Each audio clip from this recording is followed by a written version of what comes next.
My dear friends and audience, আশা করি সবাই সুস্থ আছেন। আমি ডাক্তার প্রদীপ মাইতি। আজ যে 10টি লক্ষণ দেখা দিলে আমরা বুঝে নেব যে আমাদের লিভার বা যকৃৎ কোনো সমস্যায় ভুগছে, সেগুলি বলছি।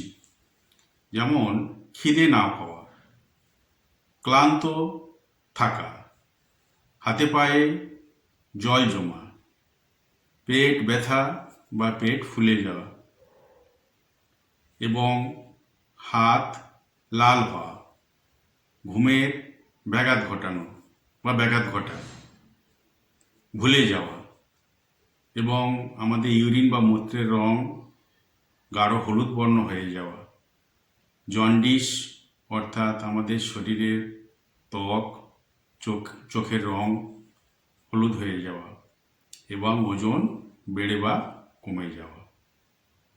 আপনারা সবাই সুস্থ থাকুন, ভালো থাকুন। আমার এই ভিডিওটি ভালো লাগলে আপনারা লাইক কমেন্টস করবেন। নমস্কার।